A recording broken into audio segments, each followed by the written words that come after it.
Hello.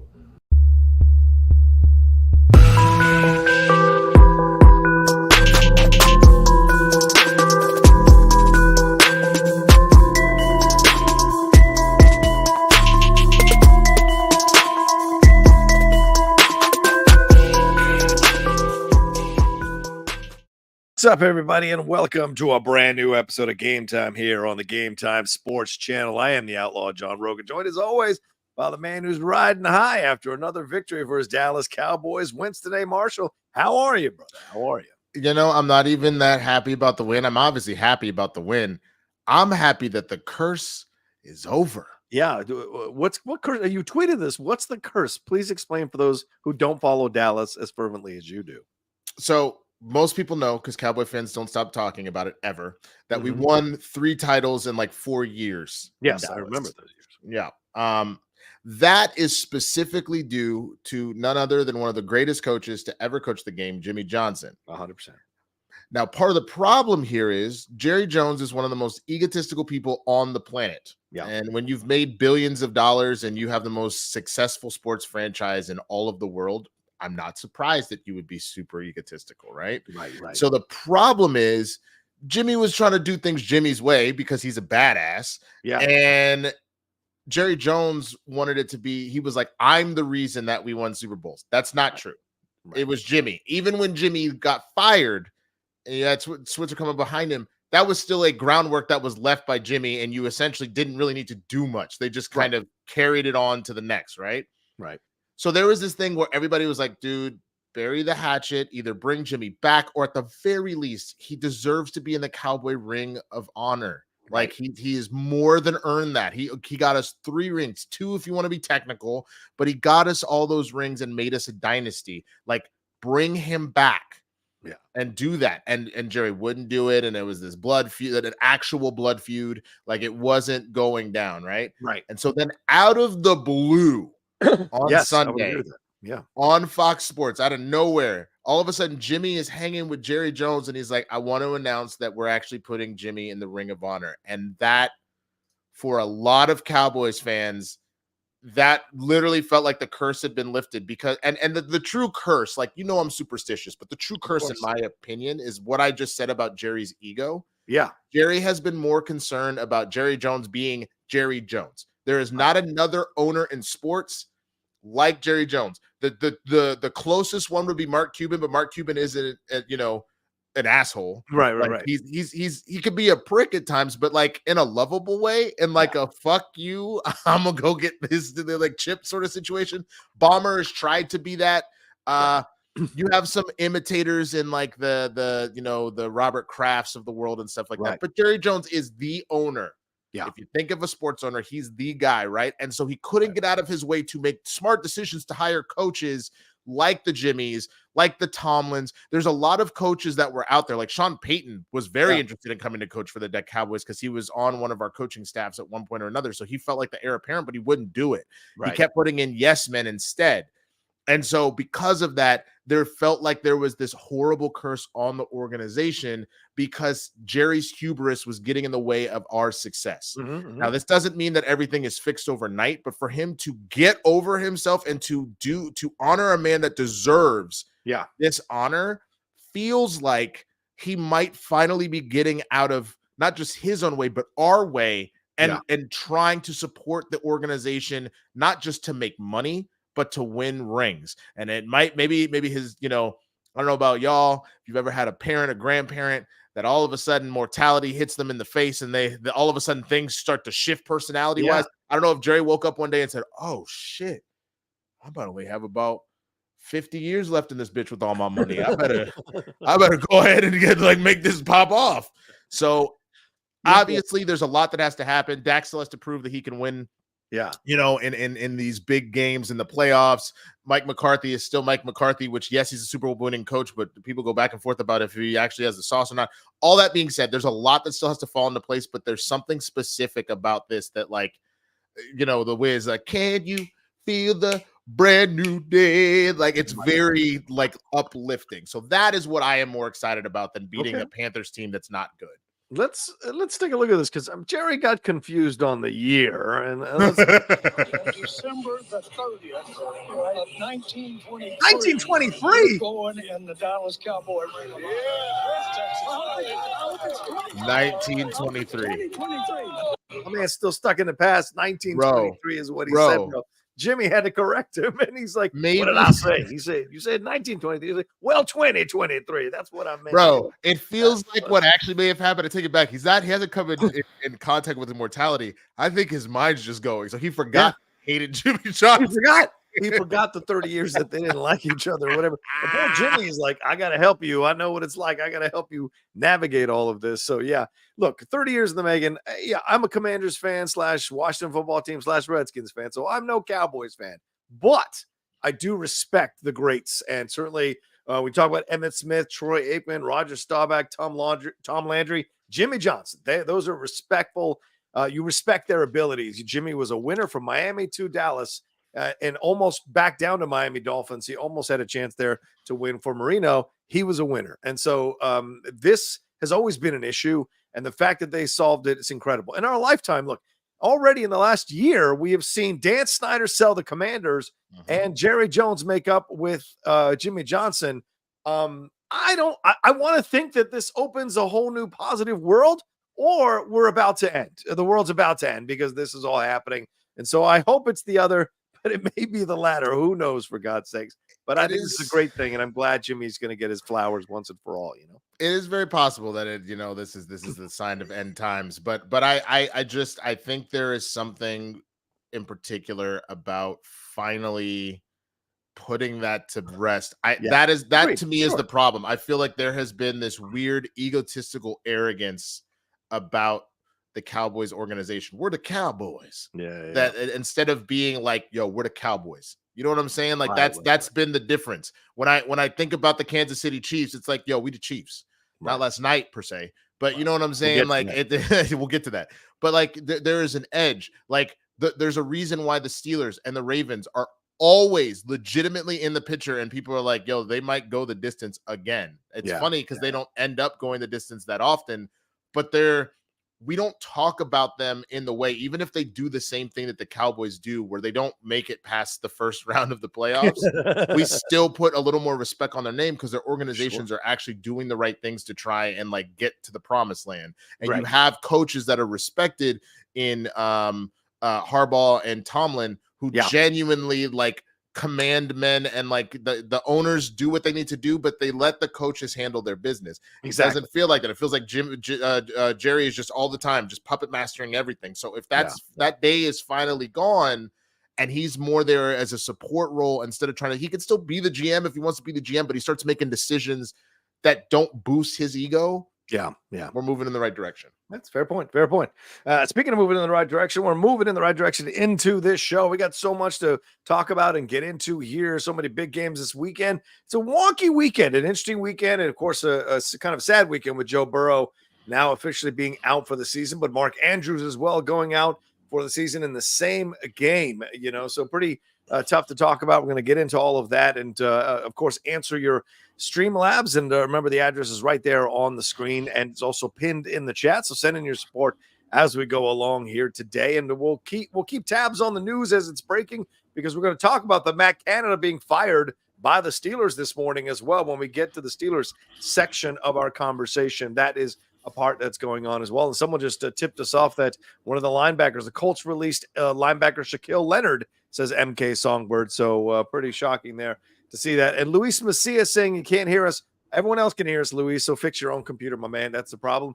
All right. And you probably didn't hear that since you can't hear us. But let's move on to the first game here. It is last night's Monday Night Football game. Ever since we moved the show to Tuesday, last season we were on Mondays and Tuesdays. I love that we can do Tuesday and talk about Monday Night Football when it's games like this.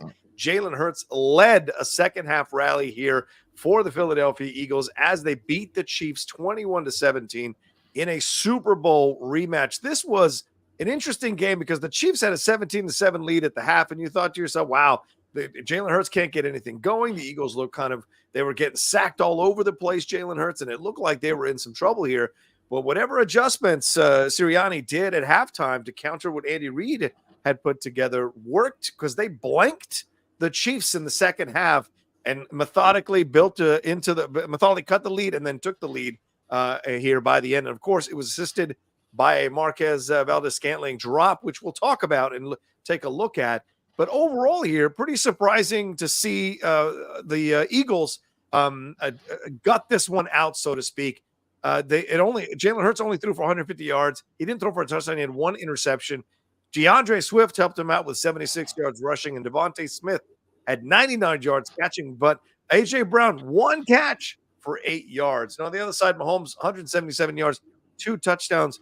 Kelsey had 7 for 44 and a touchdown, but he also had a costly fumble as they were trying to retake the lead during one of those fourth quarter drives. So what do you take away from this game here, Winston? Because we've been saying the Chiefs' offense is shaky and the defense can only do so much. And we'll see once they play a strong team. Well, they played a strong team at home and lost. So where do we go with both of these teams? What's your feelings? So my first question is, where the fuck is Sean? Yeah, you know Sean Brennan, where are you, Sean? You know he didn't want the smoke. He didn't want the smoke. He made damn sure he wasn't watching today. He might watch it on the replay and be like, "Man, this motherfucking blood feud." But I there's a couple things. So I saw Dan Orlovsky say this earlier this morning when I was I did my first day of 5K training today. Nice. Getting back to form. And so I was watching Pat McAfee. Thank you, man. I was watching Pat McAfee, and Orlovsky said this, and I actually agree with this statement. The Chiefs, despite a lot of issues we'll talk about in just a second, are actually the better team. And if you look at the game, they really, really are. However, what the Eagles have done this year specifically, where I have to give them full credit. Okay. They are finding ways to win despite themselves. This is what great teams do. But that's the thing though. So like, for example, I think about like Batman beating Superman, right? No. That sounds silly because it's fictional. Yes. And obviously the writer can decide how that goes. But the truth is, while Superman is infinitely more powerful and capable than Batman on so many different levels, right? He finds a way to exploit things when he needs to get the result that he wants. Right. And there's a number of strategically plans. Yeah, good point. Yeah. And there's a number of people in like it throughout history where you see that, where the David beats what, and I don't think this is a David and Goliath situation. I think they're much closer than they appear. But the idea of the lesser of the two opponents getting the upper hand just because you did certain things right or found certain ways to make stuff happen. Like the running joke for me is that like Jalen Carter almost intercepted Patrick Mahomes' spike. My guy was feeling himself, so he's and he missed it by that much. And it's a joke running around on the internet, but he almost did it. Yeah. Like it ended the game there. But the truth is, the reason why above. We got ourselves a Sean Brennan sighting. Sean Brennan. There he is, Sean. No. You know the real difference? The difference is the same thing I have said since week 1, and John has been right there with me. Who the fuck do you have on your team on offense outside of Travis Kelce? Because Patrick Mahomes can't throw it to himself, and if Kelce is covered by 2-3 people, or he's tired, or he's thinking about, or he's fumbling, or he's thinking about Bay, who is going to help that up? Because I appreciate Patrick being the man and being the leader and being like, I could have thrown that ball better. Bullshit. I've seen that replay over and over again. Valdez-Scantling has to catch that ball. Dude, that is a touchdown. You're saying that was a tough catch to get? I'm saying that's a tough catch. And we'll take a look at it if you want right now. Please bring it up. Okay. But I want to throw one thing out here now. Go. Real quick. The Chiefs in the second halves of this season, over 10 games, they have scored a league low 53 points total in the second half of games. They were blanked out in the Miami game, blanked out in this game here in the second half. Let me tell you something. That is not a good stat for a team to have. 53 points in the second half of 10 games. Not when Patrick Mahomes is your quarterback. No, I can't. I would venture a guess, with the exception of the end of their careers. Yeah, so we're talking like Manning, Breeze, and Brady, and then even Rodgers. none of them at their peak, because Mahomes is still in his peak phase right now. Yeah. Had offenses like this. No, I put money on that. They don't, because they're talking about, my God, they might break another yardage record. They might break another touchdown record. Like that's insane. And I still am saying I don't think it's on Patrick. I do think that there's a few things that, like, he's a little older, so not by a lot, but enough that, like, some of the ridiculous, I'm 25, woo, like, they still work, but they don't work the same magical way they did even just like a year or 2 years ago with him. Yeah. Who does he have to catch the ball other than Kelsey? I think this is why Tom Brady will always get the vote. I mean, Tom Brady was able to turn nobodies into superstars as receivers. Who the fuck was Chris Hogan? And he became a great receiver under Tom Brady. There are quite a few no-name receivers who are never going into the Hall of Fame, by the way, who had these fantastic seasons under Tom Brady's tutelage. I don't see Patrick Mahomes doing that. That being said, this game was tight, and certainly this game had an opportunity. Let's take a look at this real quick, and this throw from Patrick. Hands, bro. Let's take a look. His hands. Let's take a look here. Patrick, let me turn the sound down so I don't get any issues. Patrick here, throw. This is a 61-yard bomb, by the way, because they're 10 yards past the 50. This essentially goes all the way. Now look, right here. See that he is outstretched. It's in his hand. No. In dude, the rain. It's in that is a tough catch. In his hands, Rocha. Yeah, but it's still a tough catch. So here's the thing. Okay. If he's actually being covered, if he's got triple, double coverage, even anything like that, he has to catch it in a weird angle, like off a back toe, something like that. I'll give it to you. The ball hit him in his hands. He has paid millions of dollars to do this. This was not like, I couldn't have made that catch because I am not an NFL receiver. He is literally, I'm pulling up, what is Scanling's contract? Let's see. Marquise, but it's irrelevant, the contract. No, it's not. He's a human being, and in that situation, he is turning to his left. That is in the rain. We don't know what his eyesight is and what he can actually see, and he's outstretched. The ball is almost on the tips of his fingers, so Patrick almost overthrows him. So to me, this is where I say it's a tough catch. I don't think it's a gimme catch like we've seen other people drop gimme balls all the time. Like Kadarius Toney dropped against the Lions. Hold on. I would say, Rocha? Yes. Marquise Valdes-Scantling is making $30 million over 3 years. All right, $10 million this year. You know what you get paid $10 million to do? To catch a ball that hits you in the hands with nobody touching you.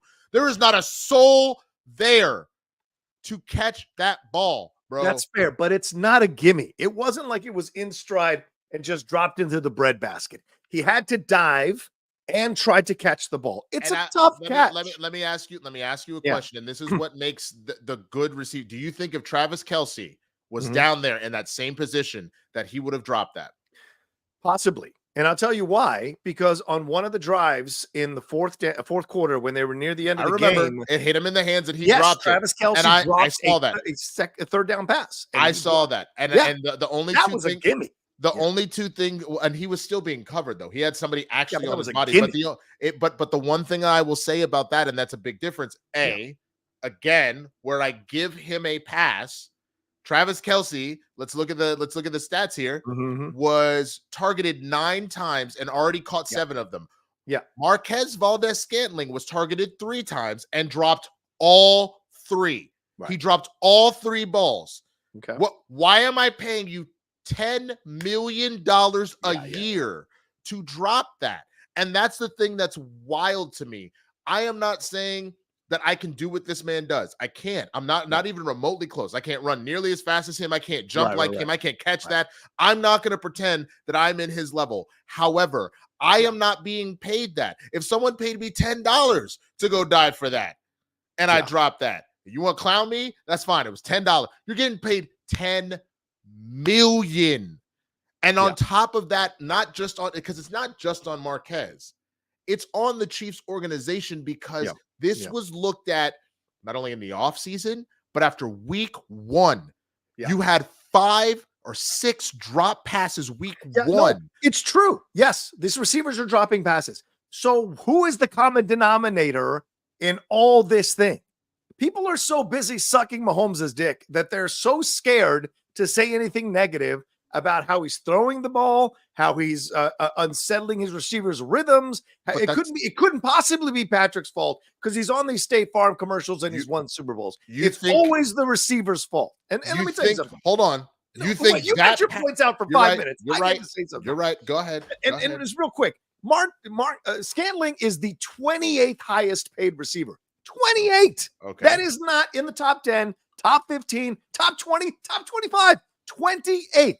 So for a 20th highest paid receiver, that is the kind of effort I would expect. If you're going to make him work a little harder, it's going to be tougher, and the percentage with which he's going to catch the ball lowers. So I'm not surprised. And to me, I get why people are coming after him. People have probably never played a sport or would drop the loaf of bread if you threw them to him in the kitchen. I understand these people getting upset because that's what fans do. But to me, I'm looking at this as an incredibly difficult catch in the rain. Again, in the rain, slippery conditions. It's nighttime. He is running. It's over his shoulder, and he has to dive to catch it. Do I agree with you that he should have caught it? Sure. Do I think people should be clowning him? Fuck no, because I think it's a tough catch, in my opinion, for a man who's the 28th highest paid receiver in the NFL. Go ahead. I just wanted to get my points out. That's totally fine, and that's deserved. So let me talk about some of the people that have contracts similar to Marquez Valdez-Scantling. I'm going to ask you if you think that they would have caught the ball. Okay. Tyler Boyd. Maybe not. Go ahead. He would have caught that. Come on. I don't know. Brandon Cooks, now that he's finally woken up. Mr. Deep Threat. He would have caught that. Michael Thomas. Now, this is Mr. Slants. Now, Michael Thomas, run his slants. Michael Thomas would have caught that. Okay. Unless Jameis was throwing it, then he would have dropped it. Yeah. Adam Thielen, who was balling for the Panthers this weekend. Where's Thielen? Thielen makes 8.3 million. Less. He makes less. And he would have caught that. Jamar Chase makes 7.7 million. Yeah. He would have caught that. Maybe. I'm just gonna give you maybes because those are tough conditions. How about the number 2 receiver on the Eagles, Devontae Smith, who makes $5 million a year? He would have caught that ball. If it was last night, yes. If it was last week, no. Olave, who is only in his 2nd or 3rd season, who makes 4.8 million, would have caught that ball. My point is, bro, no one in there. I am paying you so much money as a receiver. 10 million. It's just 10 million, man. Dude, your cap hit only takes so much. You got it. Apparently, you spent all your money on fucking Patrick Mahomes.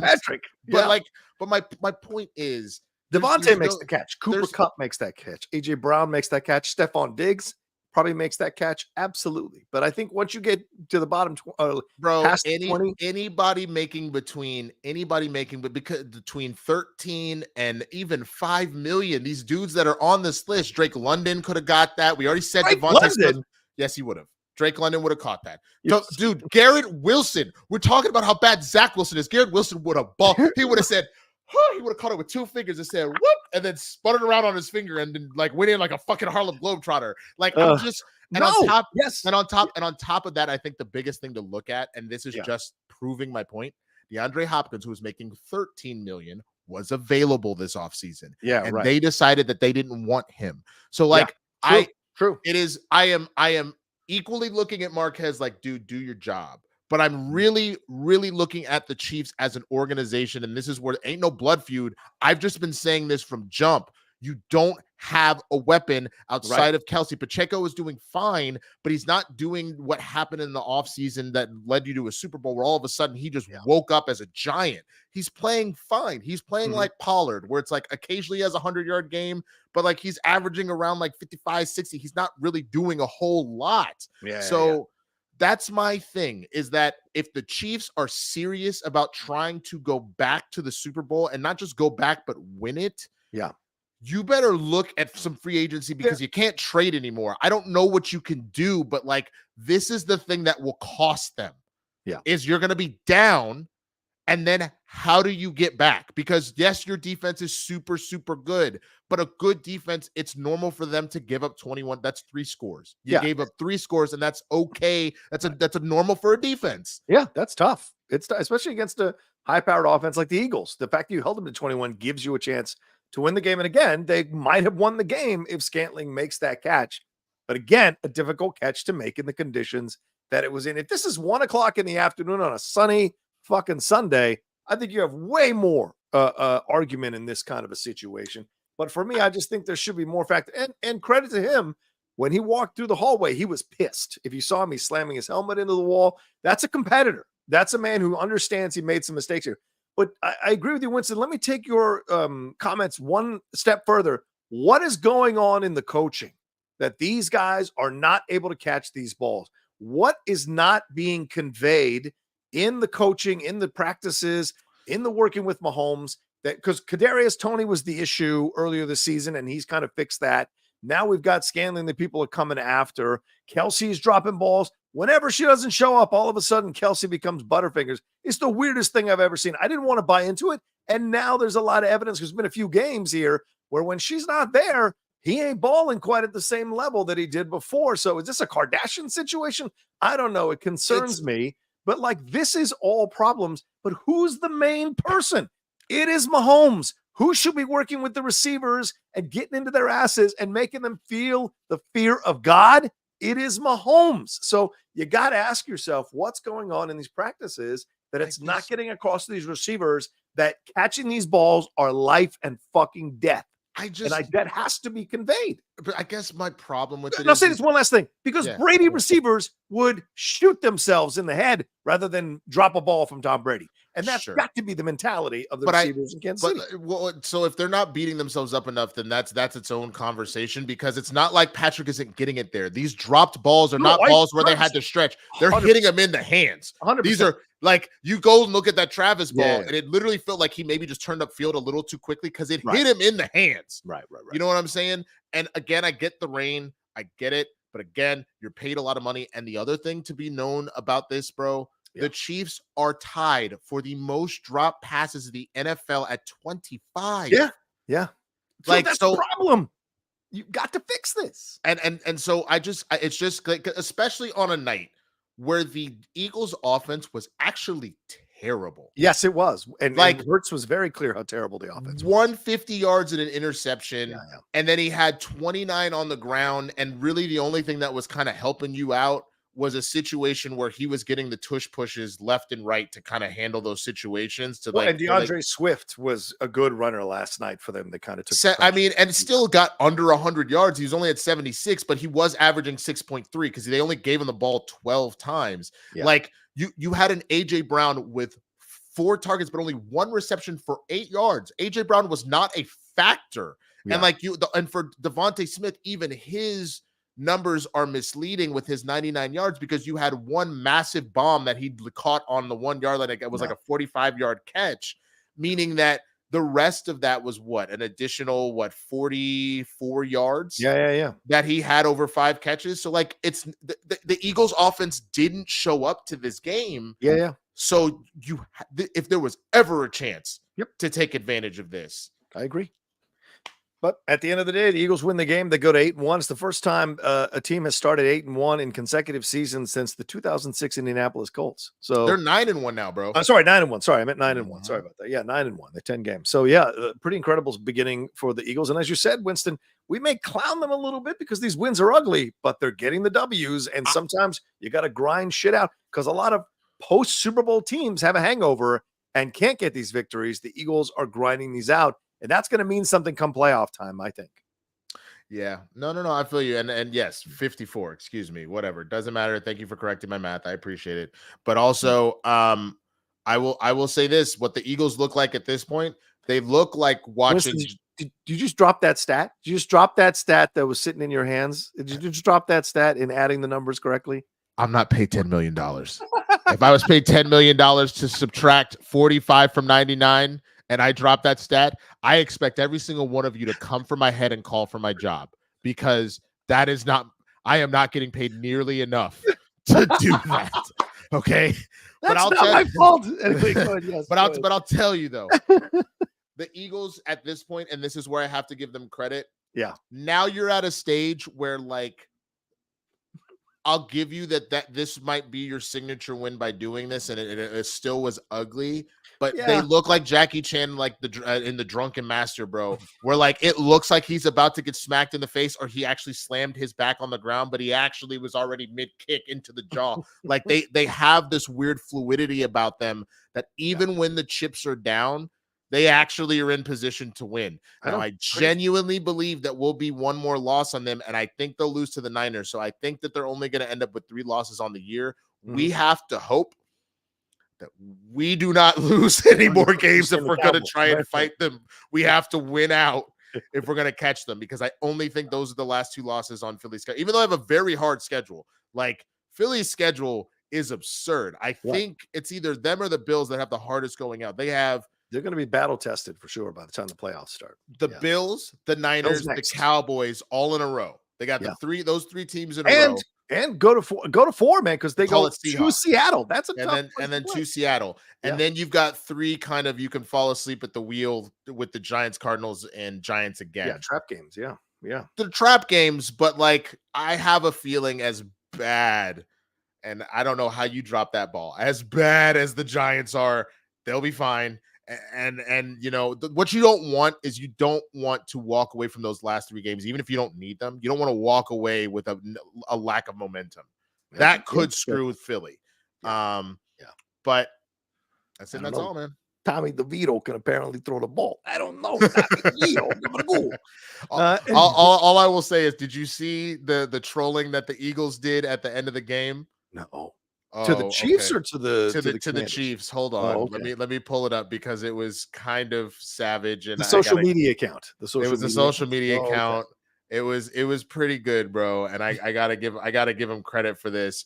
And you saw Travis look a little pissy, because you know that Jason had lost to him. Yes, 5 times. Single time, 5 times, and he finally got one over on his brother. All right, let me screen share real quick, because this made me laugh, and I was like, fuck you guys for this. There you go. Philly's no joke, man. It's our winning era. Eagles win.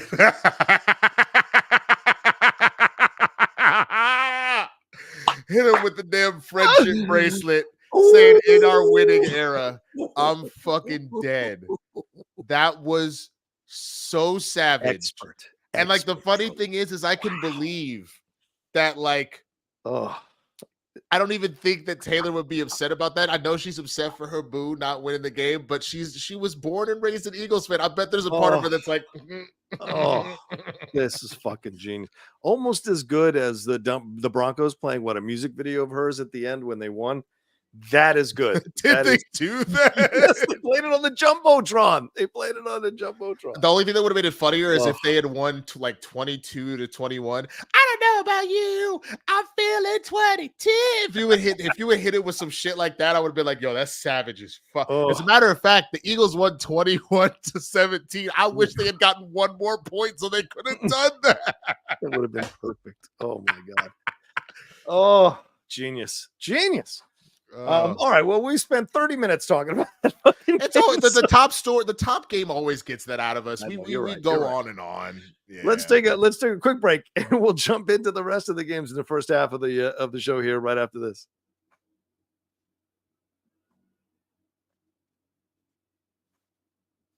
All right, let's get into it here. Our next game, let's talk about it here. The Ravens handled business against these Cincinnati Bengals. Winston, they won 34-20 here. Lamar Jackson taking care of business. Not the best game for him, but he took care of it in the end. 264 yards, 2 touchdowns. Gus Edwards ran for 62 yards, but Odell Beckham Jr. all of a sudden reborn 3 weeks ago. This is the best game he's had all year. 4 catches, 116 yards. If Odell is becoming a big piece of the puzzle here for the Ravens, everybody better watch out.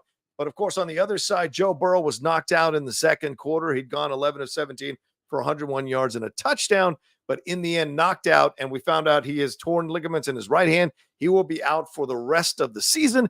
And during the game, Mark Andrews, number 89, the tight end, who Lamar Jackson is sometimes called his number 1 receiver, was injured in a tackle that I've seen a million times before. But this weekend, I saw 2 players go out for the rest of the season.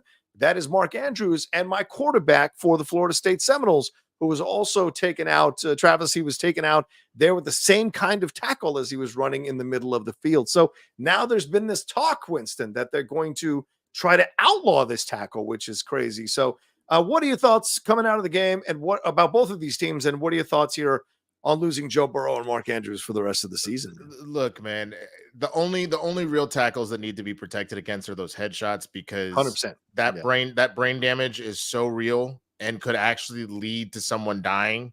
Like that is the only tackle. Yeah. I know it sucks, but if you feel that strongly about it, then I think we're at a situation that maybe we got to stop talking about playing football, which is something that has already been going on in the zeitgeist amongst parents, of being like, I'm not letting my kid play, which is why the NFL has done a massive push to have Toy Story versions of football and slime SpongeBob versions of football, to be like, no, kids, football is fun. Yeah. So like, I think that there's like, it's kind of silly. You make sure that they're clean hits. They're not situations where people are not able to defend themselves. Yeah. You want to make sure it's not a situation where I run up and like slam my foot on your ankle type situation, you know, like all that stuff. But like tackling somebody at the ankle, trust me, I felt Mark Andrews' pain. I saw the tackle, and that fucking sucks.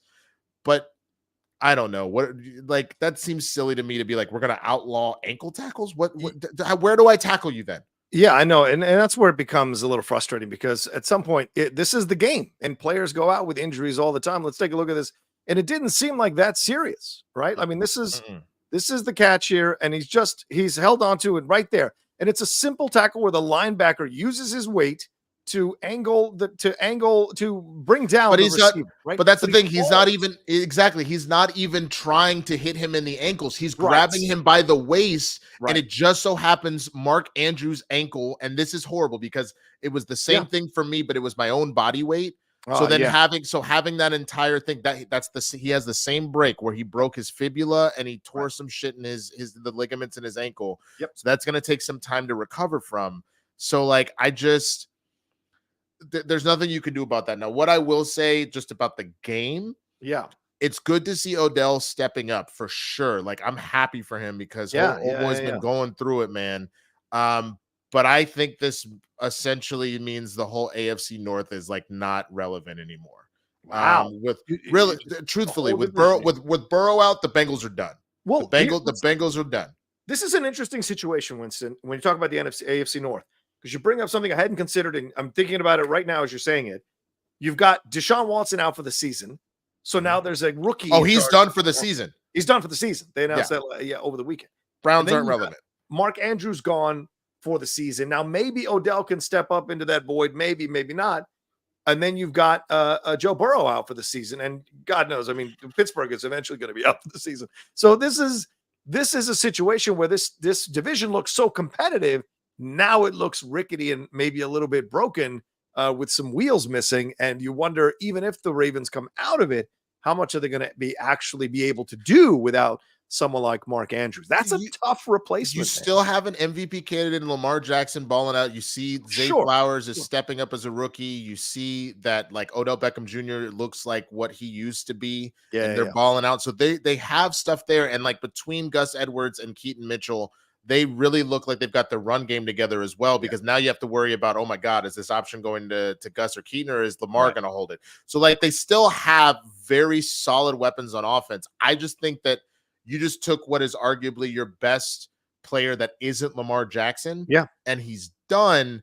You can hope they next man up it. And I feel like the Ravens are strong enough to do so. I just think that there are other teams in the AFC that if they're healthy, could go the distance in the playoffs, especially since we haven't seen Lamar prove it in the playoffs quite yet. Right. We know that every other team in the AFC North is done. The Ravens will probably win the division, but whether or not they actually do anything, I don't necessarily like. I think their Super Bowl chances are now gone. I think they could, in theory, make it to the AFC Championship still, but without Mark Andrews, I don't know if they can like complete it.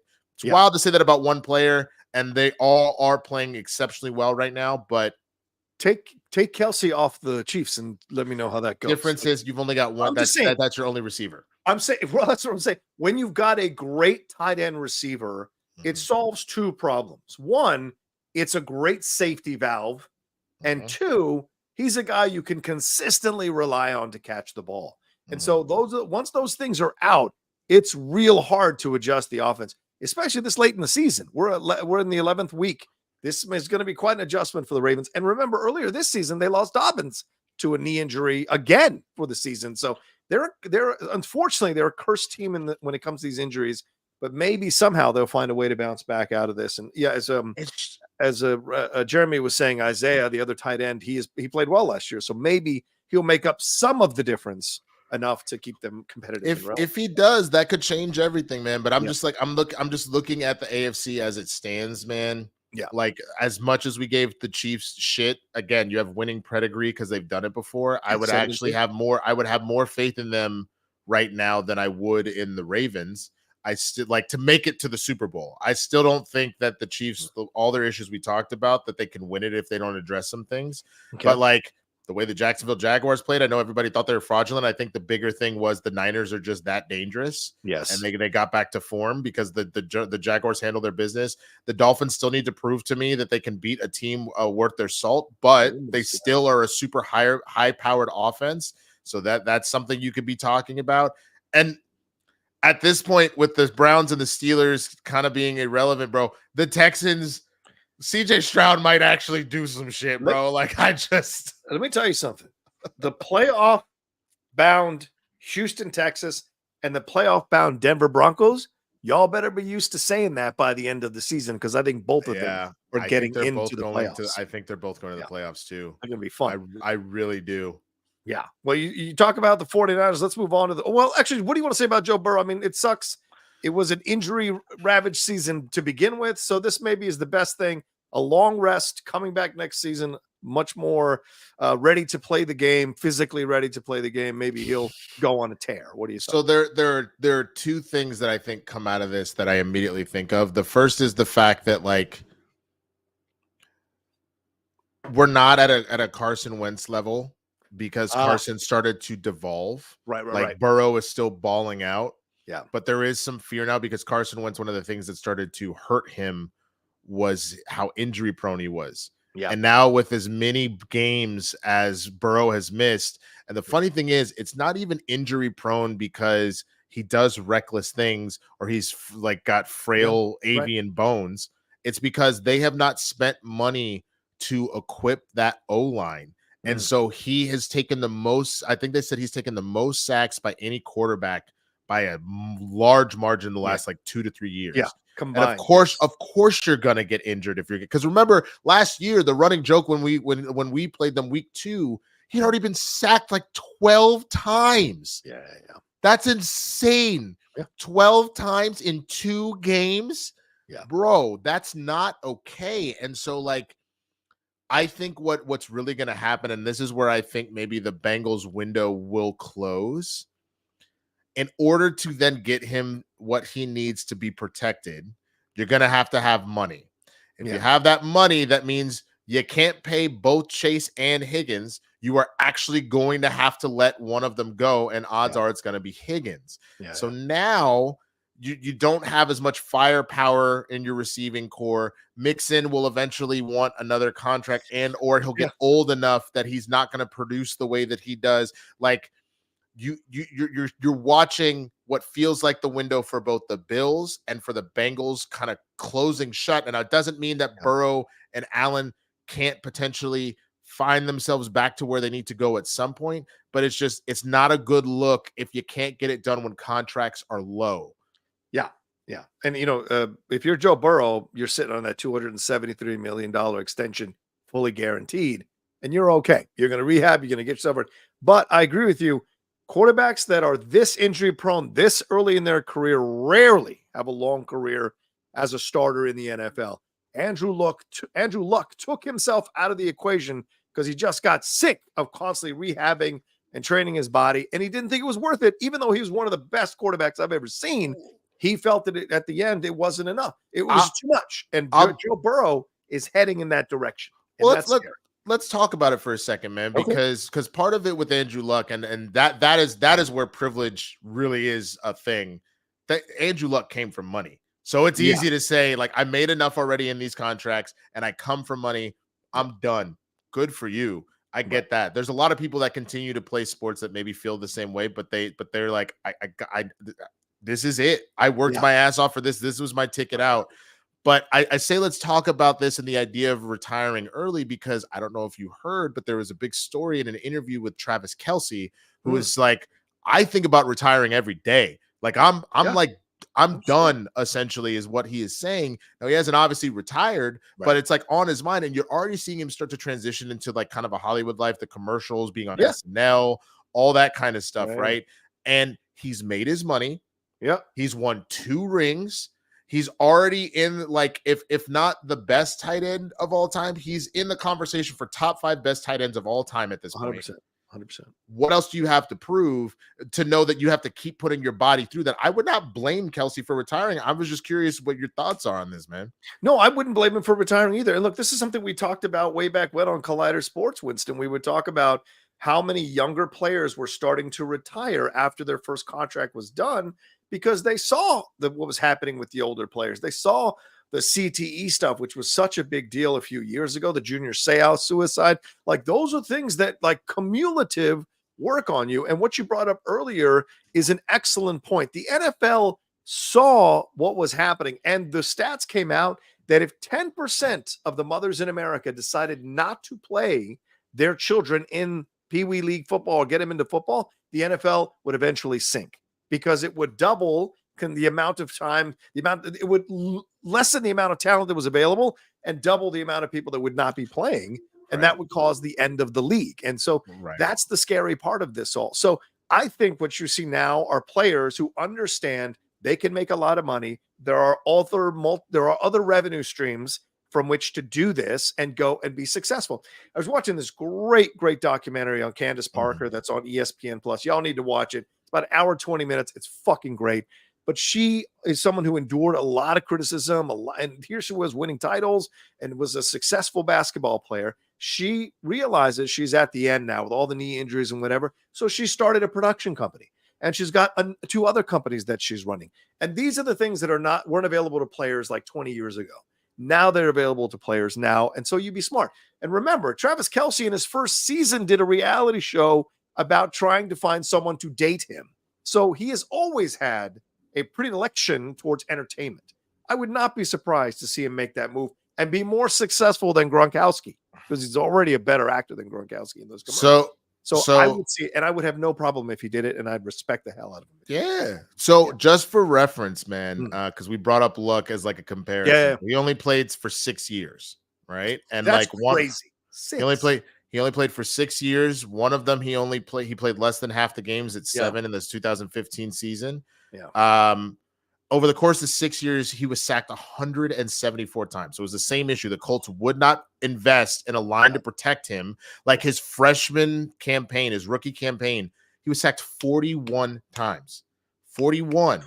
Joe Burrow in his freshman campaign, his rookie campaign, was sacked 32 times. His sophomore campaign, 51 sacks. 51. And he is already at his 4th season, which is now done, and he only was a part of 10 games. He is only 26 sacks behind Andrew Luck. 2 years less than he has played. Like, that is crazy. And factor in the first season, he was knocked out in like the 9th or 10th game. So those numbers would have been even higher in the first season if he had finished out his first season.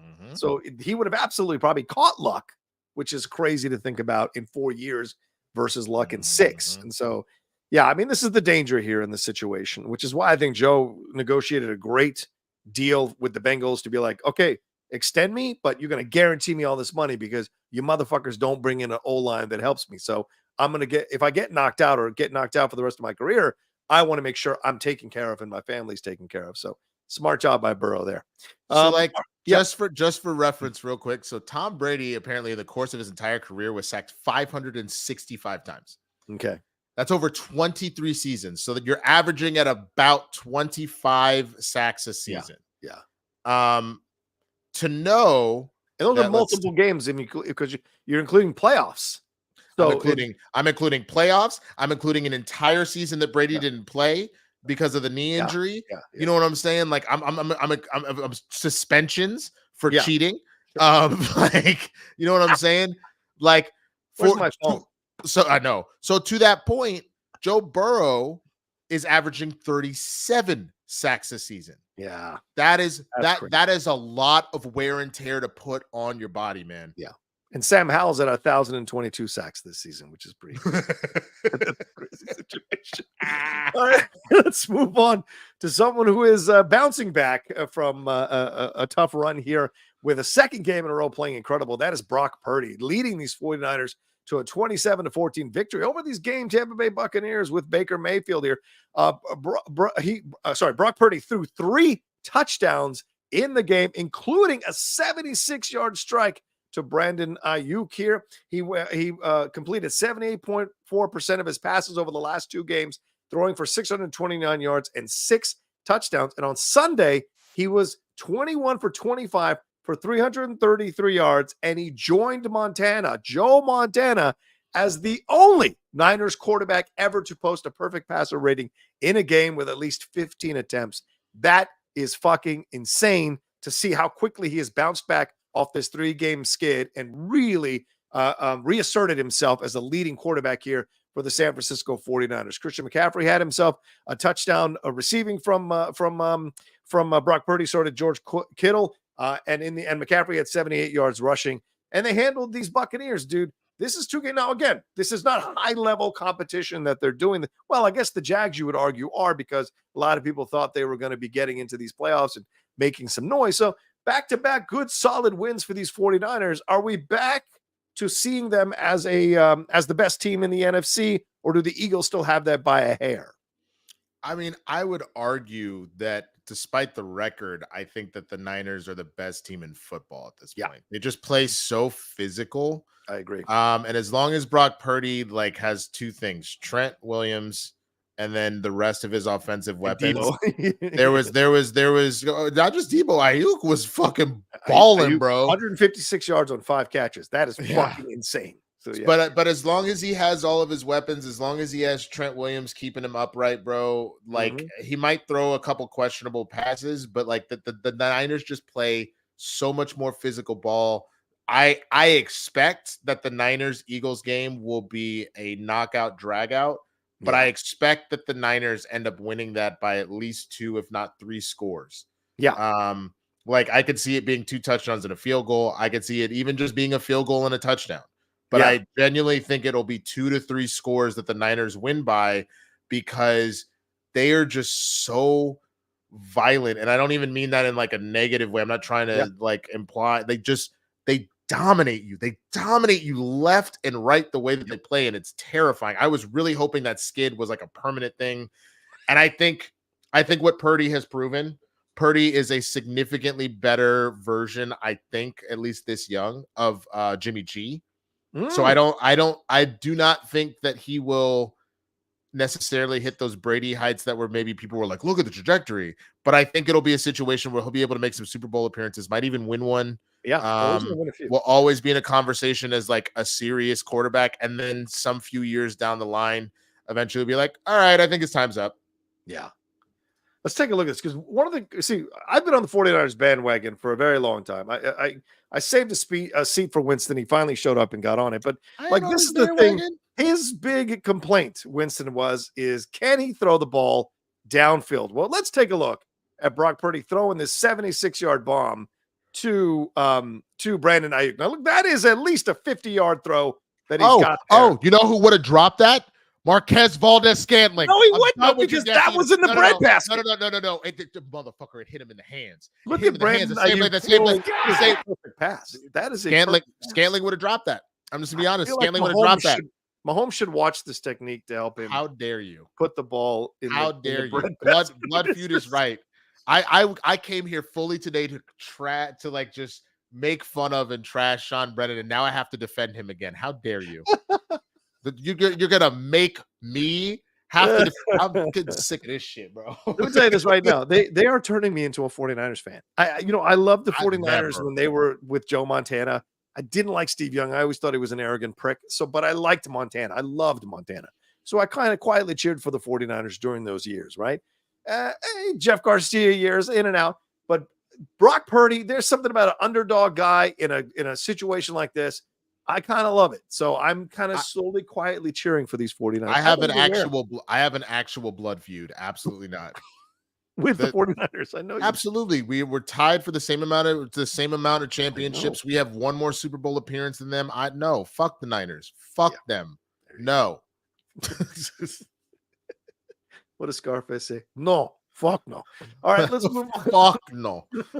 Let's move on to these Broncos here, Winston. We got to talk about the Broncos before we go to break here. Took care of business against the Vikings 21-20. I watched this game because I had two players that I was watching, one for me on fantasy, and that was Cortland Sutton, and one on the other side here for the Vikings. And Cortland Sutton, who hadn't gotten many catches throughout the game, I was going crazy, caught the game-winning touchdown from Russell Wilson. They fought back against these Vikings. They got 3 turnovers on these Vikings.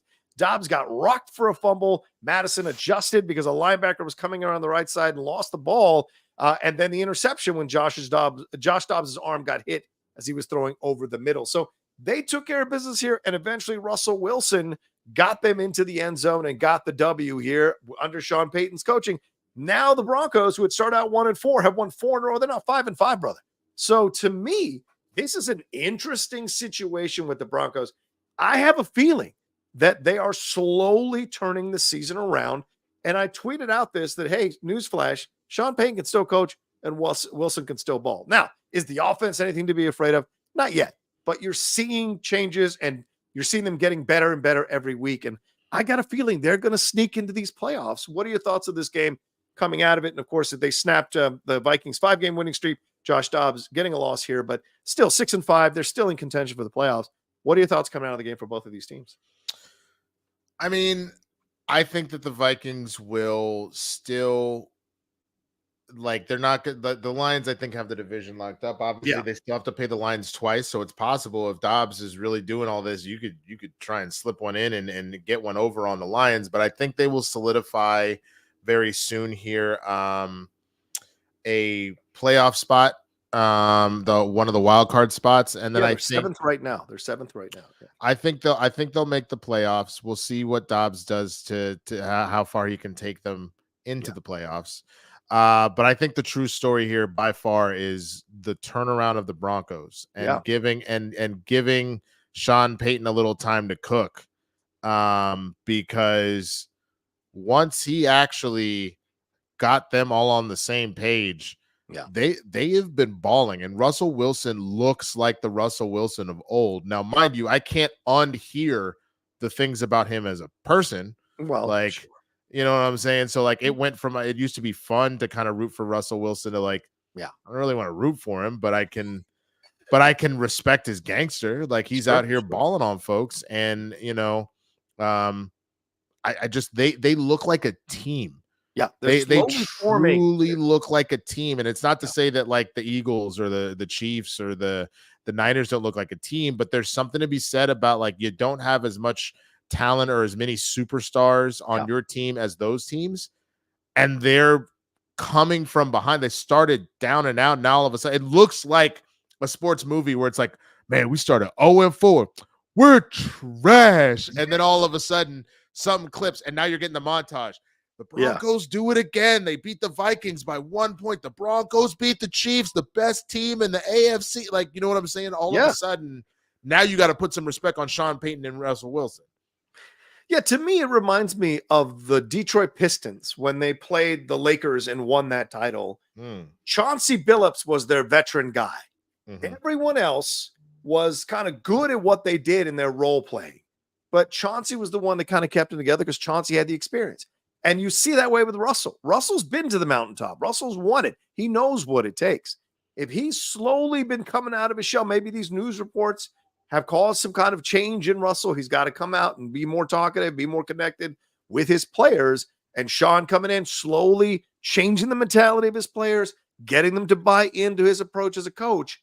There's no telling what can happen here in these last few games. So there is a real possibility. Someone said in the chat, that maybe Denver could sneak the division out from under the Chiefs. Now with this loss, the Chiefs are only 2 games ahead of Denver.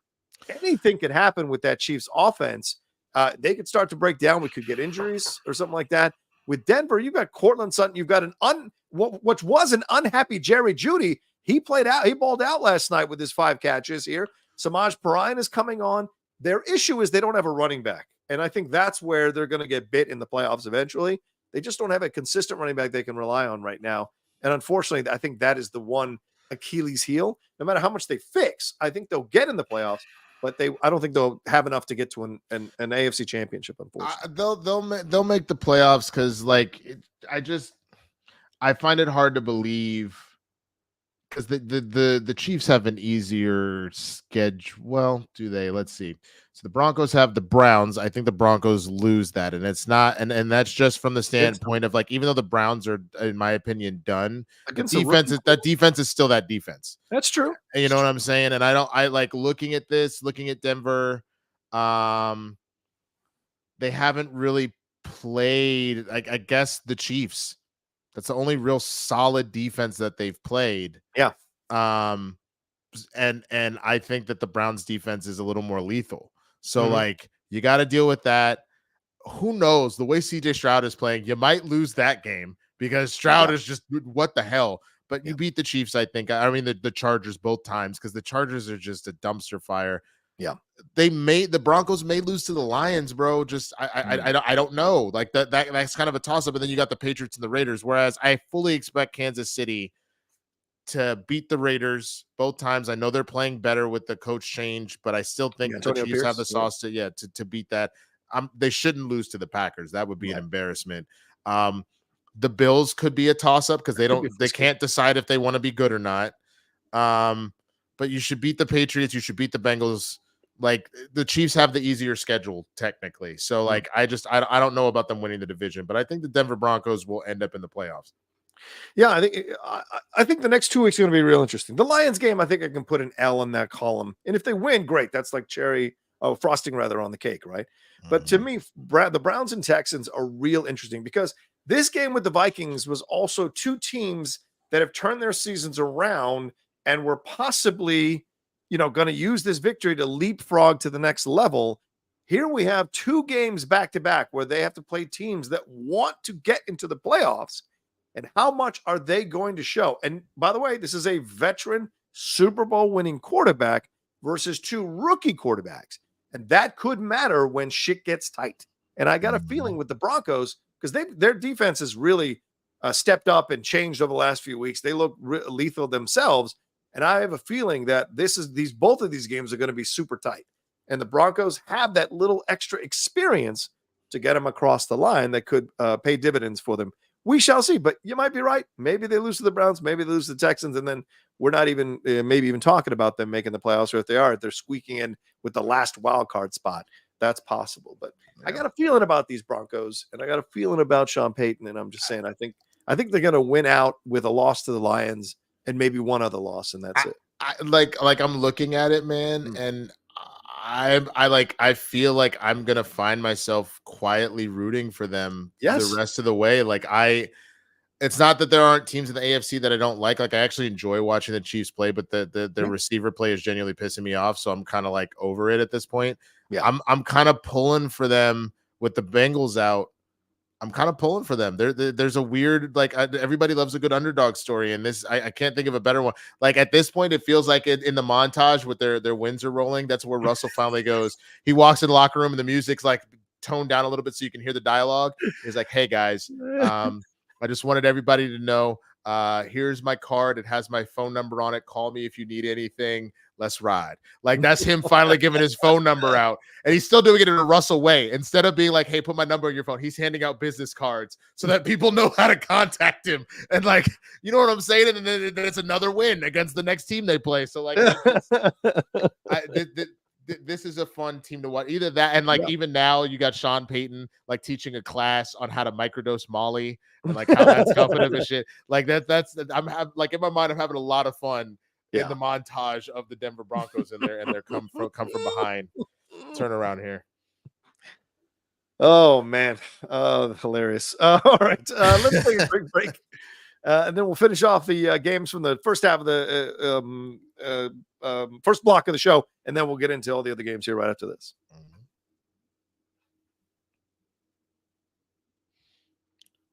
I am fucking parched, man. That's why I'm stumbling over my words. I have nothing left in here. Let's see. Let's move. Oh, yeah. Well, we should say one more thing about the Broncos game. Kareem Jackson has been banned again, this time for the helmet-to-helmet hit on Josh Dobbs. He is now out, I think, for like 4 games, and he had just gotten back from a suspension himself. Now he's suspended without pay for 4 games. That's when you read how much these players make, man. Suspended without pay is a big, big deal and does hit the pocketbook pretty hard for players like this. So he has been a multiple violator of player safety rules, and now he is out for 4 games. So we'll see what happens down the road with him, because he makes it harder to cheer for them for that nonsense. Jackson would forfeit $559,889 in salary per game if the current 4-game suspension is upheld. Wow. Yeah, that's $500,000. Oh, and he's been fined 4 times this season for unnecessary roughness for a total of $89,670. Bro, that is so many people's yearly takeaway. Yeah. That's insane. Yeah. That's why Marquez Valdez-Scantling needs to catch that ball. $10 million. Yeah, he's the kind of guy that like is constantly buying the pricier dinner, even though his bank account is not that big, and you're like, why do you keep doing this? Anyway, let's move on to the game here between the Detroit Lions and the Chicago Bears. This was surprisingly closer than I thought it was going to be, but Jared Goff ended up doing what he needed to do here with hitting Jameson Williams with a 32-yard touchdown with 3:06 to go, and connected on 5 throws to set up David Montgomery's go-ahead 1-yard touchdown run with 29 seconds to go to lift the Lions to a 31-26 comeback victory. Goff went 236 yards, but he also threw 3 interceptions, so not a good game for him. Montgomery ended up with 76 yards rushing. Amon-Ra St. Brown had 77 yards receiving here overall. On the other side, Justin Fields only 169 yards passing Winston, but he ran for 104 yards, which is insane. Threw a touchdown as well. DJ Moore had himself 96 yards on 7 catches here and a touchdown, and they had this game wrapped up, but they couldn't hold it together, and the Lions came back and got the victory. You know, we talked about the Eagles gutting out some of these wins against tough teams. Well, here's a win for the Detroit Lions over a divisional opponent who has nothing to play for and playing spoiler. So what do you take out of this game about the Detroit Lions? I think people have to remember it's still the NFL. So yes, this is a team that the Lions should have dominated, but any given Sunday and a division rival. Yep. You always play harder against a division rival because you understand them. You see them twice a year. There's not as much turnover typically with teams. So it's like, yep, I remember playing Justin earlier. I remember seeing, the St. Brown brothers like going up against each other and being like, I know my brother has this kind of move. He does that. Like, keep an eye out for this. Like, this was meant to be a barn burner, and that's why honestly I kept getting nervous about those Giants games because I'm just like, yeah, they're trash, but they know us, and to that point, I'm sure Rocha can speak on it. The fact that they lost to a Giants team they had no business losing to. We've been swept by the Giants this season. Swept. Really? 2 of their 3 victories are against y'all, and both of them without Daniel Jones playing quarterback. Fuck me, man. I mean, how is Ron Rivera still wearing our colors today? It is beyond me. Fucking beyond me. Fire him. Latino to Latino, fire him. He's got enough clout that they would do it politely at the end of the season. They wouldn't mid-season fire him. But either way, I expect the Lions to grit this out. It's an ugly win, but showing that you won't give up and you can make stuff happen. That I think is that's a strong showing. Even with Jared Goff having a bad day, them showing up to finish the job, I think this speaks volumes to the Lions and the grit that they have going into the postseason. Yep. I'm very excited to watch. They are also a team that if my Cowboys can't get it done, if we have to play them, then go fuck themselves. But if I don't have to go through them at all. And the Cowboys are going to have to play these teams, Winston, at some point. Yeah, I play the Lions during the regular season, then kiss my ass. I'm saying, but if during the playoffs, if let's say we go to the playoffs and somebody else knocks them out, or let's say that the Cowboys get knocked out, and so we're not playing each other. This would be a team on the NFC that I would potentially be rooting for because they're a fun team to watch. They got grit. Like they show up in big moments, and I think that is really what's important when it's time to talk about playoffs. Yeah, fair point. All right. So yeah, I agree. I think the Lions, you're going to have a tough divisional game. This is just how it goes, and certainly it's good to see Jared Goff take a little bit of self-imposed adversity with the 3 interceptions and find a way to come back. Because what has been the knock on Jared Goff for many years in years past is that he's not a mental warrior. Like he breaks down, he gives up, he quits. People forget that Jared Goff was a bust until McVay got to the Rams and turned him around. People forget about that. So to the fact that he's a guy who's been in the Super Bowl, he has turned his career around yet again with the Lions under Dan Campbell. I like that you're seeing this mental toughness, this mental fortitude. Some guys get older and they wilt. Some guys get older and they get stronger. And certainly we're seeing Goff, hopefully, getting stronger. It could be fun to see him in the playoffs for sure. Yeah, and I'll be honest with you though. Yeah. I think like I've had my own question marks about Jared Goff. Sure. But I don't actually put his initial run pre-Sean McVay on him. Okay.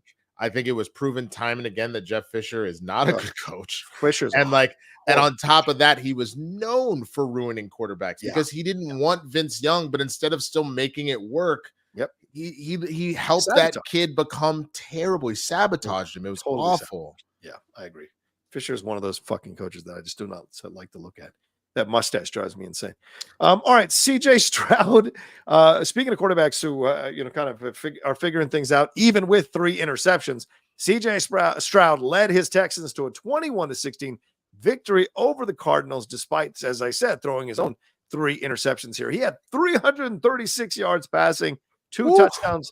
Devin Singletary, who if you didn't pick him up when he was roaming around on fantasy a few weeks ago, you are really missing out. 22 carries for 112 yards. And Tank Dell, another incredible game, 8 catches, 149 yards, and a touchdown here. Kyler Murray, of course, on his comeback here, won last week, but this week goes down to the Texans. He was 20 of 30 for 214 yards, 1 touchdown, 1 interception.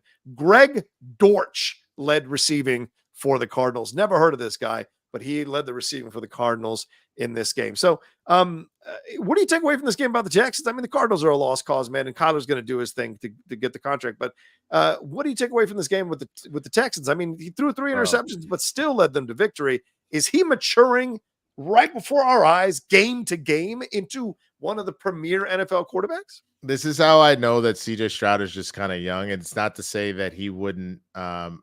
I love this quote that he said, but I would have probably used a slightly different example. But I think what he used is fine. He was quoted in saying in the post game, Steph Curry don't ever stop shooting. I mean, I don't have any shame in my game. I've definitely got to be smarter, but no confidence is taken away from me. I'm going to keep letting it fly. That's the exact mentality that you need. You have to play better, but you don't let those mistakes make you go into quicksand and start self-destructing. Right. Because he's right. Like Steph Curry is the best shooter of all time, but there are definitely games where it's like, man, it's weird as Steph, but he's 0 for 8 from behind the 3. And yet then in the fourth quarter, he makes 3 clutch threes that we needed to have happen. So we may have only been 3 of 11, but those 3 were the most important threes that needed to happen. You know what I'm saying? Like he doesn't lose faith in himself to do that. And same thing with Stroud is like, he still threw 2 touchdowns and 336 yards. So like those 3 interceptions, you need to keep an eye on those and don't let that become a habit. Right. But he still was balling and getting shit done. That's huge. He didn't quit. And now the Texans are 6-4, which nobody predicted at the start of the season they would be here. And I love this. Stroud has now 2,962 yards passing. That's almost 3,000 yards passing already. They're the 4th most ever in a player's first 10 games. 4th most ever. Let that sink in. And he joined Joe Burrow as the only other rookie in NFL history with 300 more yards passing in 3 consecutive games. And by the way, Joe Burrow is a quarterback who's gone to the Super Bowl and 2 AFC championship games. So that tells you that you're on the right trajectory here in the AFC. It's yet another quarterback in the AFC, brother. Yeah, go ahead. He's already at 3,000. Good for him. So if he's fourth most ever at within 10 games, and he's already at 3,000. So just for reference, the most passing yards by rookies, and this was as of November 17th. So someone just wrote this article. Number 5 is Mac Jones with 3,801 yards. What? You don't necessarily want to. I know you don't necessarily want to be in that company, but okay, weird. 4th was Jameis Winston, also a weird choice here, but with 4,042 passing yards. Remember, he had 75 interceptions that season. he did not have 75 interceptions. You stop it. But now you're starting to get into people that you would definitely, well, 2 people you would want to F with. Number 3 was Cam Newton with 4,051. That rookie season of Cam Newton was insane. I agree. And Cam went to the Super Bowl, so that's a good quarterback. And was an MVP as well. So that's something to say. Number 2, and this is why I think people are so hard on Justin Herbert, is Justin Herbert at 4,336 passing yards, and he had 31 touchdowns this year. It's like, dude, incredible. But why aren't you able to convert it into wins? Yeah. Like you seem like a souped up version of Phillip Rivers right now. And then number 1 is one who was considered the best quarterback prospect to come into the league maybe ever, and that's Andrew Luck at 4,374. So like it'll just be really interesting to see what ends up happening if he ends up getting on this top 5 list by the time it's over. And I think he's got rookie of the year, offensive rookie of the year locked up. If unless there's somebody else I'm not thinking about. Think about it. If he goes on a run of 300 yards passing for 7 games, that's 5,000 yards. It's not going to happen, but if it did, it would be incredible to see it. That's crazy. Well, who else would be in contention for offensive rookie of the year at this point? I don't have anybody else in contention, in my opinion, for offensive rookie of the year. CJ Stroud is the choice. Yeah. The next week is going to be real interesting because they have the Jaguars, and it's at home. So are they for? It's a divisional opponent. Are they for real? Are they not for real? This is going to be a real interesting battle. And if they beat them, they will tie them for division lead. If they beat the Jaguars next week, who the fuck thought that was possible for the Houston Texans a few weeks ago? So nobody. Yeah, nobody. And they've got a favorable schedule. Like you said, they've got the Broncos. That could be an interesting game. Then they have the Jets who are just done, the Titans who look done, the Browns who look done, the Titans, and then the Colts. And so it's a very real possibility they lose maybe 1 or 2 more games the rest of the season, and that gives them an 11-6 or 10-7 season, and that might be enough to win the division or at least get into a high wild card position. So we will see, man. I got a feeling of these Texans. All right, let's go to the rest of the games here real quick and then talk about what we want to talk about from those games. The Jaguars bounced back from their loss, defeating the Titans 34-14, just destroyed them there. Will Levis, that era is almost over. Dak Prescott threw 2 touchdowns, and Bland tied the NFL record with his 4th pick 6 in the Cowboys 33-10 rout of the poor Panthers. Jalen Ramsey made a game-sealing interception here, and the Dolphins overcame 3 turnovers of their own to beat the Antonio Pierce coach Raiders by 1 touchdown only, 20-13. Josh Allen and the Bills offense reawakened against the Jets. No surprise. 32-6, just destroyed them. The Jets benched Zach Wilson now for the rest of the season. They have made him their 3rd string quarterback now on the depth chart. He is 3rd string. They announced that Tim Boyle will start against the Dolphins next week. This is pretty much the end for Zach, in my opinion. The Rams rally late and snapped their 3-game skid against the Seahawks. This was a tough, hard-fought game. They beat them 17-16 here. Rookie quarterback Dorian Thompson-Robinson led the Browns to a last-second 13-10 victory over the Steelers, 13-10 over the Steelers. And the Steelers fired Matt Canada this morning after that horrible offensive display. Jordan Love's late touchdown lift the Packers over the hapless Chargers, 23-20. There's no way Brandon Staley stays the coach by the end of the season. And Sam Howell had 3 interceptions, and the Commanders had 6 turnovers total as they lost to these last place Giants in their division, 31-19.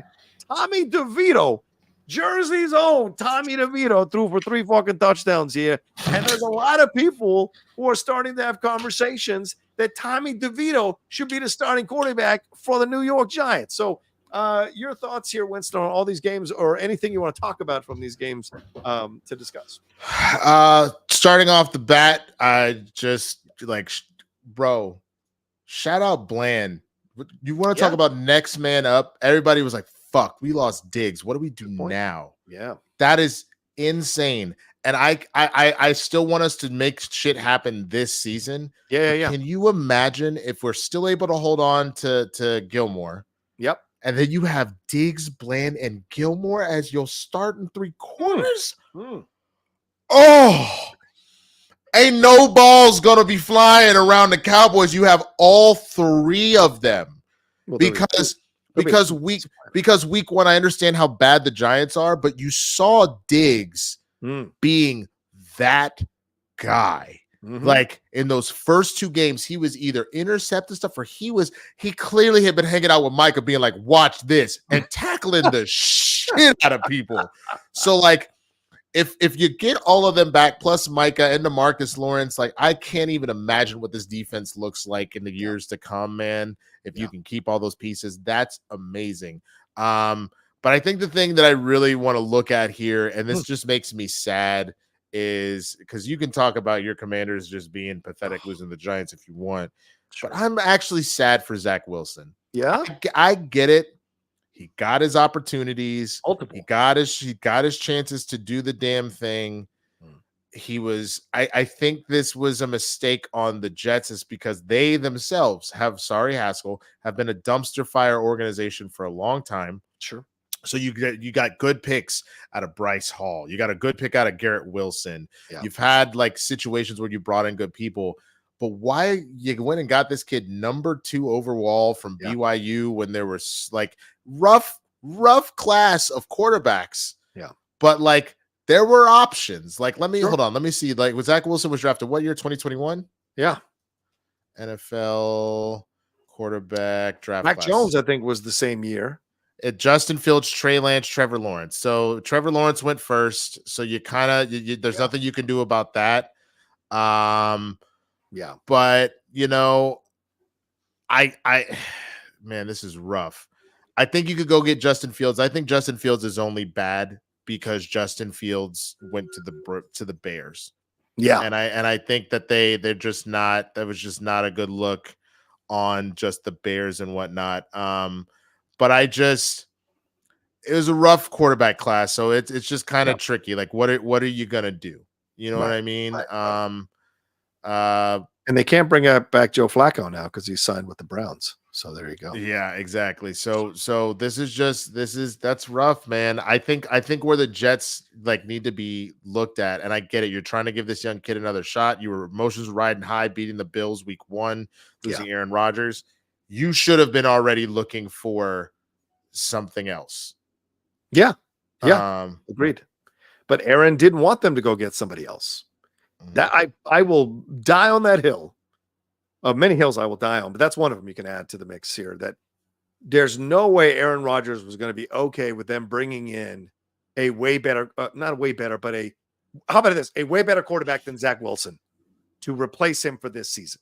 If they had brought in Josh Dobbs, I think Aaron would have been the whiny bitch he always is when he's challenged about anything, or when he senses that someone doesn't love him enough, he becomes the whiny bitch. I mean, even him on McAfee this week, he's like, I think it's my fault Zach Wilson isn't doing well. He didn't get a chance to play under me and like let me lead the team and learn from me. Nonsense. Fucking nonsense. So it's just this self-aggrandizement is incredible from Aaron Rodgers. And I have to believe that he told them, don't you bring anybody in here who is going to be, better than me or possibly compete for me for the starting position with me. Don't you dare. I would not be surprised. So we'll see. Yeah. But if he gets hurt in the second game of the season next year, then you'll have wasted 2 years of the Jets seasons and you'll have paid him a shit ton of money for the potential. That's the thing. Are you talking about Dobbs? No, I'm talking about Rodgers. Rodgers. I think he's injury prone. I think he's going to get hurt again next year. You went out on a limb for a guy that was his career's almost over. Yeah. He's old. Like it's not to say that old quarterbacks can't get it done. Like Tom. Yeah. Peyton and Tom. They both were proof that like you might still have something left in the tank, but I think Aaron Rodgers is now looking more like his predecessor in Favre, where you got one Super Bowl out of him. At least Favre went to a second one. Yeah. But then after that, just really you just couldn't get shit done. Like for all things being said, Peyton Manning went to 3 Super Bowls. Yeah. You know what I'm saying? And won 2.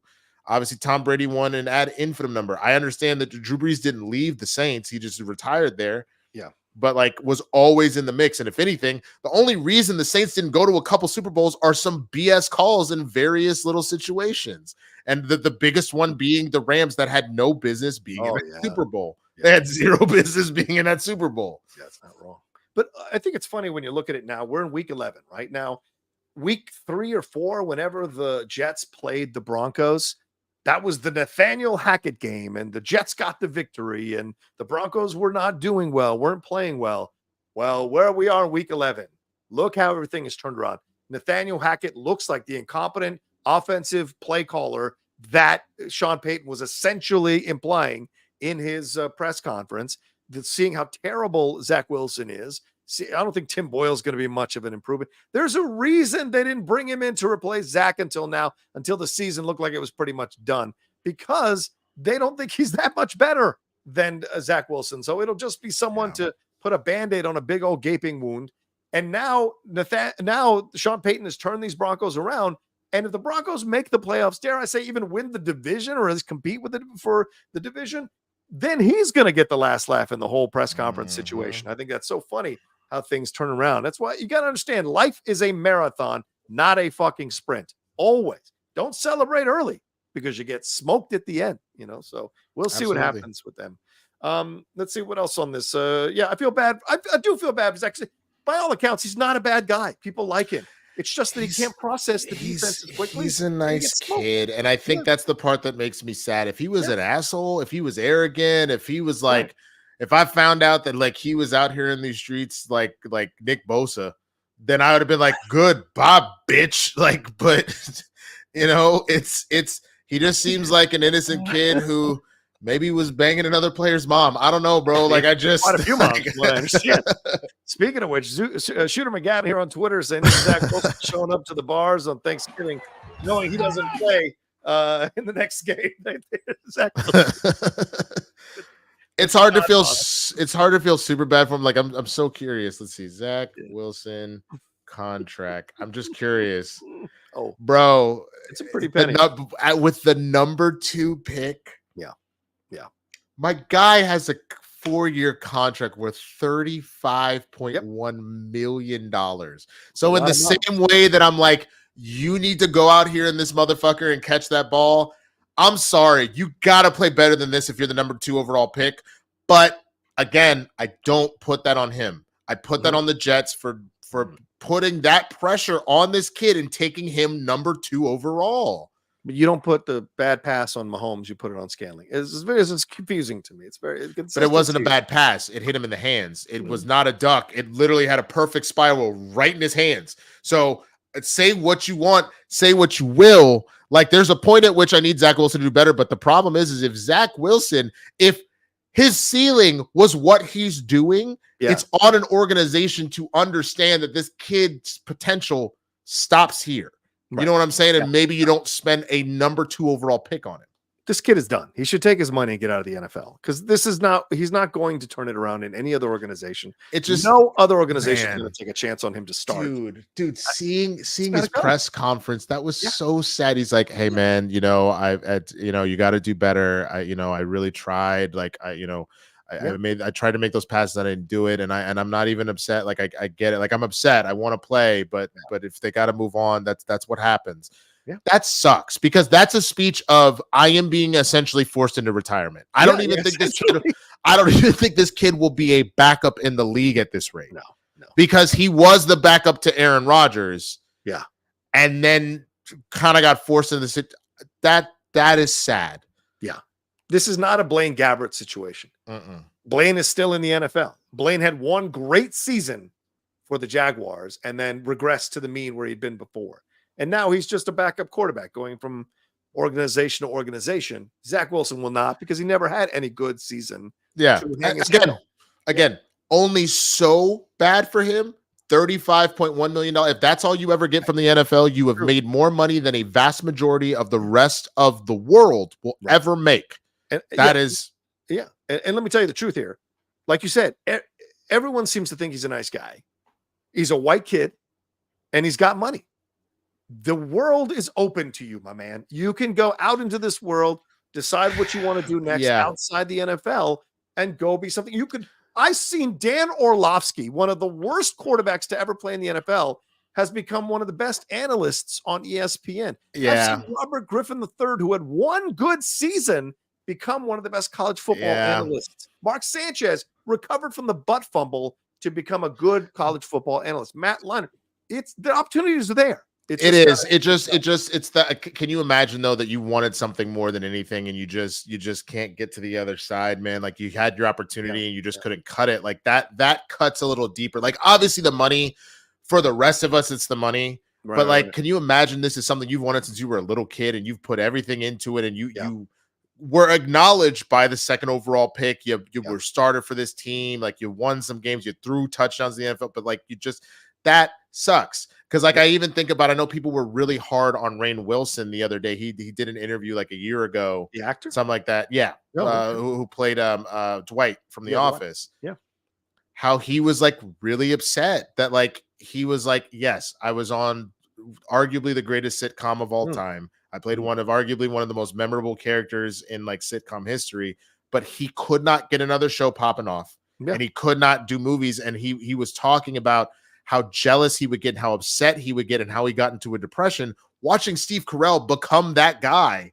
And he wouldn't even remotely smell that success and how much it hurt him. And some people really got in his ass about like, how dare you? But I get it. If that's all you've ever wanted and you just can't get there, and you showed enough signs of greatness to be in the position, but you don't have enough to cross the finish line, that fucking sucks. But none of them have. Only Carell and Krasinski. And Krasinski had to go directing. Carell, Krasinski, Ed Helms did fine. He did the Hangover, all that kind of stuff. I'm trying to think who else. Mindy Kaling, more than fine. You know what I'm saying? I get what you're saying about like you didn't really see Jenna Fisher necessarily do a They're whole doing an lot. Office podcast, her and Angela Kinsey. Right.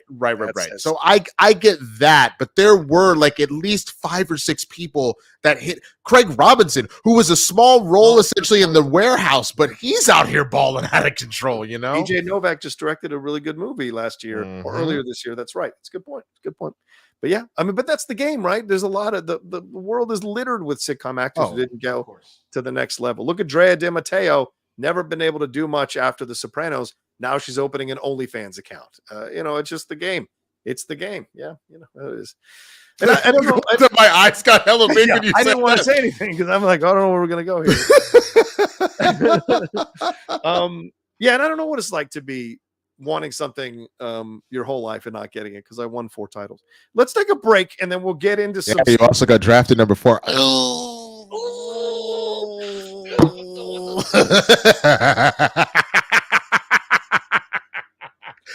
You know what's funny, man? I feel like that's the only negative that anybody can hold over your head. Sure, you won some and you lost some. I think that is the only thing that anybody can like poke the bear on, and mainly because of how mad you got. It like when you look at it, when you genuinely look at it, because it was a team, and then you and Merle. There's zero disrespect. You all were there. Like, what are you gonna do? I wanted us to go first. I wanted to go first and second.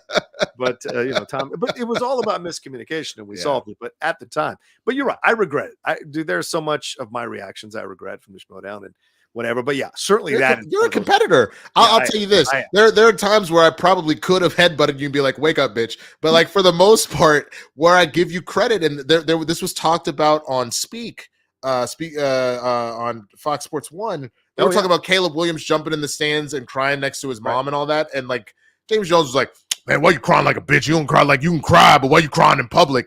But like what LaShawn McCoy said actually was spot on for me. I like the guys that cry, that yell, that like get upset or get super hyped, not just in wins, but in losses, because that means you actually give a shit. And you are aware of how much work and effort you put in, that if you didn't get there, if you bust out into tears, that makes sense. So like I understand you getting as heated as you would get at times. Kalinowski's another one. His motherfucker would turn up. That makes sense because your whole energy, your competitive spirit, your being is into this. You would expect that, Yeah. Nobody cared about that game more than I did. That's for sure. But I believe that emotionally. But I believe that. but Dan's was the way to go. The even kill approach, Dan and Ethan, and I always admired that, but I'm not them. I'm raised differently. And so, but that's why you were the outlaw. Like that you were still a title winner in multiple different facets. Yes. And you drew like in the same way that like you could make the argument that there are better wrestlers than The Rock. Right. But there's a reason why The Rock is probably the most revered wrestler, because he had the skills, but he had the mic skills. Yeah. There's a reason people revere Hogan and Flair and The Rock over The Undertaker, even though The Undertaker did it for 30 years. Mm-hmm. There's just something about the explosion that people gravitate to. They appreciate the consistency. It's the explosion. People don't put Bill Russell in the same conversation with Jordan, even though they should. He won 11 fucking titles, but they still don't. And was a player coach. Like definitely deserves it. But like there was a flash. There was 1,000% of flash to him, and a magnetic sort of situation like that just is unreal. Yeah. But Dan will always be the GOAT. All right, so let's take a quick break, and then we'll get into some Streamlabs, and we'll get on out of here, and of course get you all started on your Thanksgiving a little bit early. We'll be right back right after that, or after this, shall I say? I went full Kirk Cousins. What do you think about that? Anyway, all right, let's hit these Streamlabs. And if you want to send your Streamlab, do it now in the next 5 to 10 minutes, because we are going to be out of here soon. Mike Joyce says the trade deadline just passed in my fantasy league. No one wanted any of the QBs I have on my roster now, and now I have too many. Should I drop Patrick Mahomes? Should I drop Justin Fields? Or should I drop CJ Stroud? Justin Fields, is this a real question? What the fuck? What the fuck? That's a real question? Hold on. I gotta pull some stats. Maybe there's something I don't know.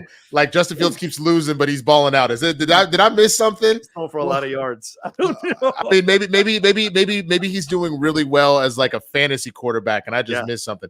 CJ Stroud currently, if we're looking at yardage, Sam Howell is actually the number one with yardage at 3,038. What does that turn? What does that converted into, Rocha? Then you have number 2. it's losing to the Giants twice. That's what it converted into. Then CJ Stroud is number 2 at 2,962. So he's out here, and he has 17 touchdowns to go along with it. Patrick Mahomes is still number 7 with 2,619 yards and 19 touchdowns to go with it.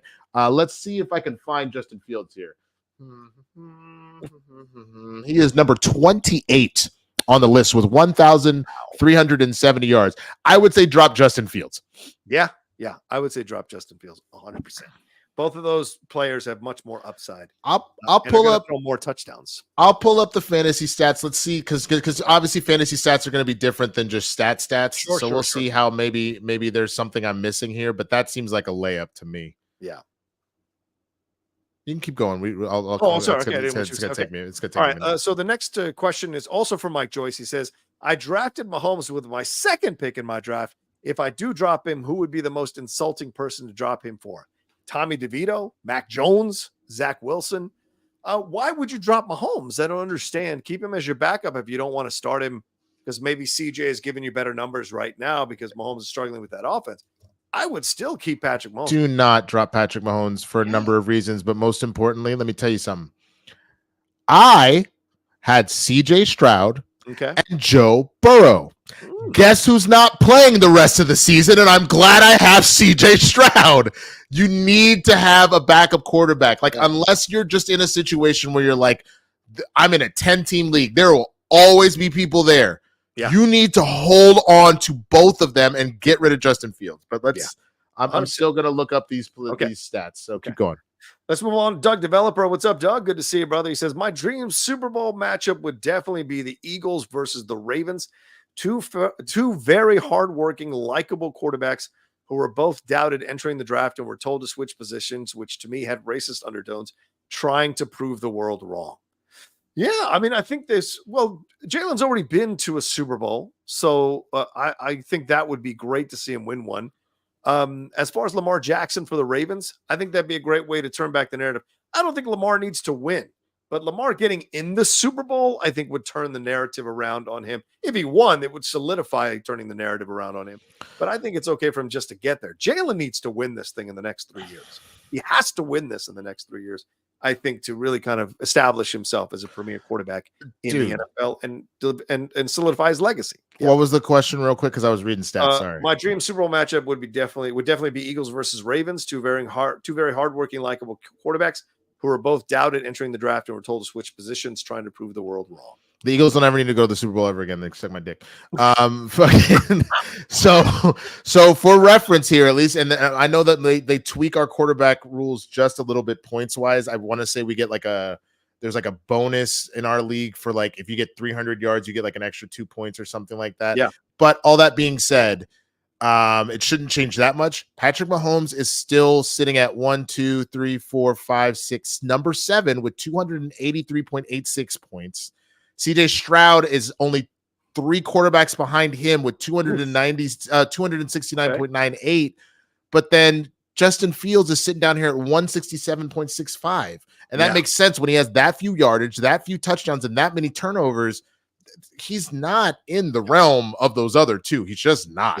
Yeah, I agree with that 100%. Okay, so let's see here. Fredtastic, last Streamlab here, says, "What's up, Game Time? The curse has been lifted in the mind of Jerry, so fans can stop blaming him for the 27 years of mediocrity and profess he's the greatest general manager of all time. 27 years and not even one NFC Championship game. Sigh. Love you guys. Thank you." No, we're not. What this means is it's a mindset shift. That, like I said in the beginning, there a lot of work has to be done from that point. But you know how someone goes, they step on that scale, they hit 400 pounds. Like a solid tear comes down and they go, I gotta make changes, bro. And all of a sudden, everything sugar gets thrown out. And all that. So Jerry could regress. We could wake up tomorrow and he goes, I changed my mind. Fuck that. We're not putting him in the ring. You know what I'm saying? Or he could be like, who hasn't gone into the ring? Like, honestly, I think when it's all said and done, I know he didn't win a ring. You maybe put Tony in there just based off of all the stuff that he did for the team, all the records he broke, etc. I said maybe. I didn't say a guarantee. That could be debated one way or the other. But my point is that if you had somebody that was undoubtedly supposed to be in there, if all of a sudden he's like, no, he could revert back. But if this is his new mindset, yeah. I think he low key is gonna fuck with him and spell Jimmy with one M when they reveal the plaque. That's disrespectful as fuck, bro. Can you imagine? Jimmy with an IE. Yeah. Oh, is that not how he spells it? It's with the Y? It's with the Y, yeah. Oh, I thought it was with an IE, actually, which is why I was like, oh, you really messing with him. Oh, yeah. Jimmy Johnson with an IE is the race car driver. It's a race car driver, yeah, exactly. Oh, no. Sorry, man. Wrong one. Doesn't matter. Just... All right. Well, let's get on out of here. Thank you all so much for hanging out with us. Well, I guess one last thing, I guess the Michigan thing, that came up, and Harbaugh is accepting the suspension. He will be out for the rest of the season, or for these 3 games. I don't know if he'll come back for the college football playoffs or whatever, but the reason, after calling himself America's team and saying that we should go through due process, and I went to civics class in high school and all this bullshit, the reason him and Michigan are not fighting the ban is because the NCAA pulled out their proverbial evidence penis, tossed it onto the fucking table, and both of them shut the fuck up and took the suspension. Did you just say his evidence penis? The evidence penis. It's a big one. They threw it on there, and they essentially took the suspension because they have evidence, first, that one of their assistant coaches was destroying evidence, and he got fired immediately by Michigan, and that this has been going on apparently for years. So they have evidence of all this. So I hope this doesn't get buried and this is the end of it, that he just gets suspended. I want to see this evidence, and I hope that he never coaches in the college football ranks ever again, because he's clearly a corrupt son of a bitch trying to win. And I don't know that an NFL team would necessarily want that attitude or that mentality to be the coach of their team. So we'll see down the road, man. But it is nonsense what's going on over there. I just, all I will say is, man, I text you this over the weekend. Yeah. My guy looks old. Yes. He looks old because him and his brother aren't that far apart in age, Nope. only like a couple years, right? Yeah. Jim looks like he has been, like he was president for 8 years. You know how they go in like looking like a young 40, they come out looking like they're in their 70s. Like, and even Barack like survived it. Like the black don't crack helped, but my guy definitely went in looking like a young spring chicken to be like, God damn, whose uncle is this? He like, looks younger now than he did when he left. He does, because that stress got off his chest, bro. And John Harbaugh, Jim, I keep confusing them. Jim looks like he has been like, do I drone strike or do I not drone strike? Like, he looks like he has been going through it. And maybe this is why. So yeah. The guys are saying, So the Matt Canada resigning, or being fired, that makes all the sense in the world. They've been making fun of him since the start of the season. But apparently they have let go of Aaron Jones now has an MCL sprain, so he will be week to week. And the guys in the chat are saying that Darrell Henderson has been released and Kyron Williams is coming off AR. I have Kyron Williams on my team, so I'm going to move him into the starting position. Just be careful about doing that, because why I'm out here with James Cook, and he had a good game last week, and I bet you because none other than Mr. Chain, Mr. I'm ball out of control, comes in and one play in, my nigga is already down. Like, bro, like, come on. It's a tough life in the NFL, bro. It's a tough life. And I could have won if I had just kept Cook in, because I lost by 2 points. And Cook had 14, 15 points, and a Chain had 1. Yeah. Yeah. So we shall see in the NFL how this all goes down.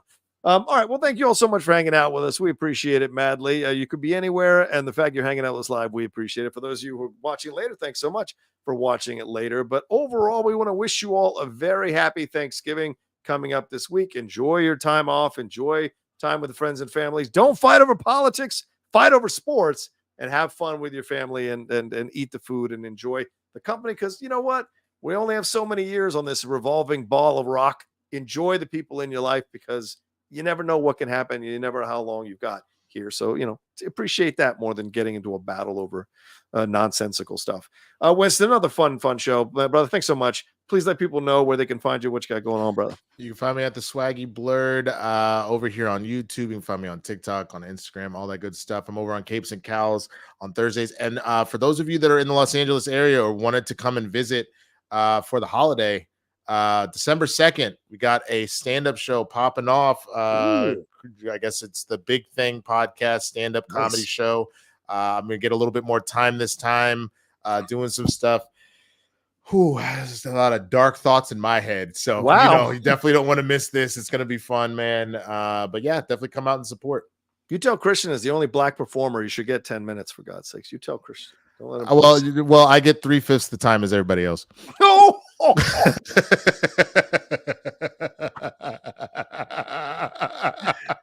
I got 40 seconds in a mule. All right, well, there you go. That's our show here. For me, 40 seconds in a mule. A Moscow mule. 40 seconds in a Moscow mule. That's all I got, bro. Follow me at the Rocha Says on Twitter, Instagram, and TikTok. The Outlaw Nation on Twitch. My other podcasts that I do, of course, the Cinephiles, the Geek Buddies, and the Hot Mic. They're out there for you all to download and enjoy.